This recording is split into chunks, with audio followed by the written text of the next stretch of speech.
Monica Jackson had spent 20 years in the Navy SEALs, leading missions in some of the most hostile places on Earth. She had survived ambushes, defused bombs, and fought through war zones where hesitation meant death. And yet, here she was, on a quiet suburban street, facing an entirely different kind of enemy. One hiding behind a badge. The night was cool and still, the kind that made you want to roll down the windows and enjoy the silence. But Monica wasn't in the mood for sightseeing. She was just trying to get home. She pulled over at a small side street, glancing at her phone to check the best route back. New in town, she hadn't fully memorized the area yet, and she hated driving in circles. That's when she saw it. The flash of red and blue lights in her rearview mirror. A cop car pulled up right behind her. Monica exhaled slowly. She knew the drill. Keep your hands visible. Stay calm. Speak respectfully. But she also knew something else. Not all cops are there to protect you, and as soon as Officer Simmons stepped out of his vehicle, she felt it in her gut. This wasn't a routine stop. This was a power play. Simmons was tall, broad-shouldered, and walked like he owned the world. The kind of officer who didn't just enforce the law, he thought he was the law. His hand rested on his holster as he approached, the glare of his flashlight cutting straight into her face. "License and registration," he snapped. "No." "Good evening?" "No." "Do you know why I pulled you over?" "Just commands." Monica stayed still, calm, unreadable, the same way she had when standing face to face with enemies overseas. She kept her hands on the wheel. "Sure, officer. Can I ask why I was stopped?" Simmons's eyes narrowed slightly, like he hadn't expected her to question him. Did I stutter? That was his first mistake. Monica knew people like Simmons. The way he angled his body, the way his hand hovered near his weapon, the aggression in his tone. He wasn't here to issue a ticket. He was here to make a statement. "Slowly reaching for my wallet," Monica said, keeping her movements deliberate. She retrieved her license, handing it over. Simmons barely looked at it. "Step out of the car." That was his second mistake. Monica raised an eyebrow. "Why?" Simmons smirked, as if daring her to resist. "Because I said so." Monica stayed put. "Is there a reason for this, officer?" "I haven't done anything wrong." That's when his face darkened. "Get out. Now." The moment stretched too long, tension thick in the air. Monica could feel the shift, the way his fingers flexed, the way his breathing changed. He wanted a reaction. He wanted her to protest, to argue, to give him the excuse he needed to escalate. She had seen this tactic before, in war zones, in interrogation rooms. Some men didn't like being questioned. Some men thought power should never be challenged. Before she could say another word, Simmons lunged. He yanked open her car door and grabbed her arm, twisting it behind her back. Monica gritted her teeth, as pain shot through her shoulder. But she didn't resist, because she knew something Simmons didn't. She could have taken him down in 3 seconds flat. With one precise move, she could have put him face first on the pavement, but she didn't. Because this wasn't a fight to win with force. This was a fight to win in court. Simmons slammed her against his patrol car, his grip too tight, his voice thick with arrogance. "Resisting. Arrest," he muttered into his radio. "Resisting?" Monica hadn't even moved. A bitter smile curled at her lips. He had no idea who he was dealing with. Monica had been in dangerous situations before. She had survived ambushes, escaped capture, and led missions where one wrong move meant death. But this was a different kind of battlefield. One where her greatest weapon wasn't her training, her strength, or her endurance. It was patience. Because she knew the truth. And the truth, when used correctly, was deadlier than any bullet. The ride to the police station was quiet. Simmons didn't speak, didn't look at her, but Monica watched him through the rearview mirror, her sharp eyes catching every tell. His fingers tapped against the wheel, anxious. His breathing was uneven, like a man who had just made a reckless bet. Monica had seen this before. A man who had overplayed his hand but wasn't smart enough to fold. When they arrived, she was led into a holding room, the steel chair ice-cold beneath her. She didn't flinch, didn't complain, just waited, because she knew what was happening outside that door. Simmons was writing his report, his version of the truth, and Monica had no doubt what it would say. When the door finally opened, a young officer stepped in. He looked uncomfortable, like he didn't want to be there. "Ma'am," he started carefully, "you're being charged with—" "Let me guess," Monica interrupted. She leaned back in her chair, crossing her arms. "Resisting arrest, obstruction of justice, maybe even assaulting an officer?" The young cop hesitated. Because she was right, Simmons had fabricated everything. According to his report, Monica had refused to comply, tried to walk away, reached for his weapon. The last part, that was the real kicker. Because reaching for a cop's weapon, that could justify deadly force. Simmons had been one signature away from claiming she was a lethal threat, and Monica knew exactly why he had lied. Because in his mind, she was just another civilian he could push around. He had no idea who he was up against. Monica exhaled, keeping her anger in check. She wasn't going to fight this in a jail cell. No, she was going to fight this where it mattered. "Am I allowed a phone call?" she asked evenly. The young officer nodded, sliding the phone toward her. Monica dialed a number she hadn't used in a long time. On the third ring, a voice answered. "Benjamin Carter," the voice said. "Ben," Monica said, "I need you." There was a pause.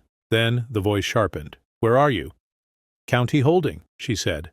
Another pause. Then, "I'm on my way." Benjamin Carter was one of the best defense attorneys in the state. More importantly, he was Monica's longtime friend. When he arrived at the station, Simmons was waiting, confident, smug, acting like he had already won.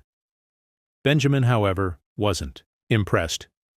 "This woman is a decorated veteran," Ben stated coolly. "Lieutenant Commander in the United States Navy. Retired SEAL." Simmons froze. A flicker of doubt crossed his face. Monica just smiled. "Now," Ben continued, placing a folder on the desk, "let's talk about the illegal arrest you just made." Simmons had dug himself a hole, and Monica was more than happy to let him bury himself in it. She sat across from him in the cold, sterile courtroom, watching as he spun his web of lies, his voice echoing off the marble walls. The man was so sure of himself, so confident that his badge and uniform would protect him. But there was one thing Simmons hadn't counted on. He wasn't the most dangerous person in the room. The prosecutor, a sharp-eyed man in a Navy suit, strode to the front of the courtroom. "Officer Simmons, can you describe the events of the night in question?" Simmons straightened, his voice oozing authority. "I was patrolling the area when I saw the defendant parked in an unusual location," he began, his gaze flicking toward Monica. "When I approached, she became immediately aggressive, refused to hand over her ID, raised her voice, and when I attempted to de-escalate, He hesitated just long enough to sell the drama. She reached for my weapon. A ripple of whispers spread through the courtroom. Monica stayed silent, her face unreadable. Simmons was so comfortable in his lie that he didn't even realize he had already lost. Benjamin Carter, sitting beside Monica, leaned over. "Ready?" he whispered. Monica's lips barely moved. "Patience." Ben smirked and stood, buttoning his suit jacket. "Officer Simmons," he began, pacing slowly. "You claim that my client, a woman nearly half your size, became so aggressive that she was a threat to your safety." Simmons nodded. "That's correct." "And you feared for your life." Simmons hesitated. "She was unpredictable." Unpredictable. Ben let the word sit in the air. "Tell me, Officer Simmons, if you truly feared for your life, why didn't you call for backup?" Simmons shifted in his seat. "I had the situation under control." Ben stopped pacing. "So you didn't need backup?"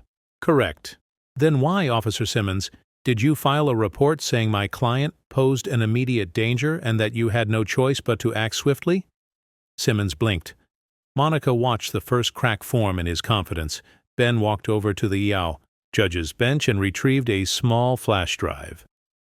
"Your Honor, we have new evidence to submit." The judge nodded. "Proceed."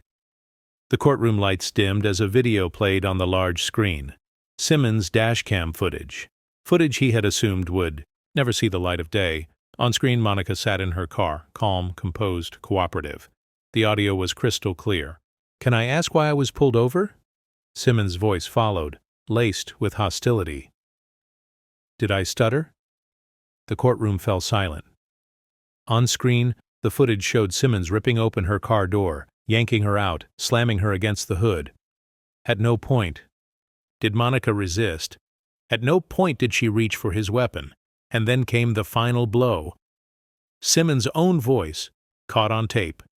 "Women like you need to learn how to listen." A murmur rippled through the room, a mix of shock and disgust. The jury members shifted in their seats. Even the prosecutor's face paled. Ben let the silence drag for a moment before speaking. "Officer Simmons, would you like to explain that comment?" Simmons' mouth opened. Nothing came out. Ben turned to the judge. "Your Honor, I move to dismiss all charges against my client." The judge barely hesitated. Motion granted. Case dismissed. A wave of relief washed over Monica, but she wasn't done yet because Simmons wasn't walking away from this, not by a long shot. The moment the judge dismissed the case, Simmons' cocky demeanor crumbled. His mouth tightened. His shoulders stiffened. For the first time since this whole ordeal started, Monica saw something in his eyes she hadn't seen before. Fear. Because he knew. This wasn't over. Not by a long shot. As Simmons stormed out of the courtroom, Monica's attorney Benjamin Carter leaned in. "Follow me," he whispered. Monica nodded, rising smoothly. The two of them moved quickly, weaving through the courthouse halls until they reached a quiet conference room. Benjamin pulled a thick folder from his briefcase, sliding it across the table. "Simmons's personnel file," he said. Monica flipped it open, and what she saw made her stomach tighten in anger. 8 complaints of excessive force, 5 racial discrimination reports, 2 instances of false arrests, all buried. The department had covered for him every single time. Monica clenched her jaw. "This isn't about just me," she murmured. "How many others didn't have the resources to fight back?" Benjamin tapped the last page of the report. "We're about to find out." They took the file straight to the press. By the next morning, headlines blazed across every major news outlet. "Officer Simmons caught lying in court. Past complaints uncovered. Navy SEAL veteran falsely accused. Corrupt cop exposed." Internal investigation launched into Officer Simmons' conduct. Simmons had spent years hiding behind his badge, thinking he was untouchable. But now, his name was everywhere, and people were angry. Within 48 hours, the police department issued a statement. "Officer Simmons has been placed on administrative leave pending an internal investigation. We take these allegations seriously and will conduct a full review of his actions." Translation? They were throwing him under the bus. Monica knew how these things worked. The department wasn't acting out of morality. They were acting out of self-preservation. They couldn't afford to defend a liar, not with video proof and public outrage growing by the hour. 3 days later, Monica stopped by a local cafe for coffee when she spotted a familiar face. Simmons. He was sitting alone, hunched over a newspaper. His own mugshot stared back at him from the front page. For a moment, Monica considered walking past him, but then he looked up, and their eyes met. For the first time, he looked small. Gone was the overconfident officer who thought he could do whatever he wanted. In his place, a man who had finally lost. Monica held his gaze for a long moment, then, without saying a word, she turned and walked away. She had already won. Simmons was finished. His career, his reputation, his power, gone. The police department scrambled to distance themselves, launching an internal investigation into his past misconduct. But Monica knew that wasn't enough. Because this wasn't just about one bad cop. This was about the system that protected him. And she wasn't about to let them sweep it under the rug. Monica and Benjamin's relentless push for accountability had worked. Not only had Simmons been fired, but his entire department was now under review. More victims came forward, people who had been falsely arrested, harassed for no reason, silenced by intimidation. Suddenly, the entire country was watching. Police reform advocates called Monica a hero. News stations requested exclusive interviews. She wasn't just a victim of injustice anymore, she was a symbol of change. With mounting pressure, the district attorney had no choice. They reopened Simmons's past cases. Several of them involved planted evidence and fabricated reports, just like he tried to do to Monica. The result? Simmons was formally charged with falsifying police reports, obstruction of justice, excessive use of force. He wasn't just losing his badge, he was going to trial. Monica didn't stop there. She began speaking at police academies, using her experience to advocate for stronger accountability measures, mandatory body cameras, better de-escalation training. Her voice carried weight because she wasn't just a victim. She was a retired Navy SEAL who had spent her life defending justice and integrity. And now? She was defending those same ideals at home. Months later, Monica stood at a police reform conference addressing an audience of officers, politicians, and activists. She scanned the crowd, taking in their attentive faces. Then, in a strong, unwavering voice, she said, "I spent 20 years defending this country's freedom, but what good is that freedom if the people enforcing the law don't respect it?" The room fell silent. The badge isn't a shield to protect abuse of power, it's a promise to serve with honesty, integrity, and fairness. If you can't uphold that, you don't deserve to wear it. Thunderous applause erupted, and, in that moment, Monica knew. She had won far more than her own case. She had started something bigger than herself. A reckoning, a movement, a legacy of justice. If you enjoyed this video, please hit the like button, share it with friends, and subscribe. For more awesome content, don't forget to tap the bell icon to stay updated. Your support means the world.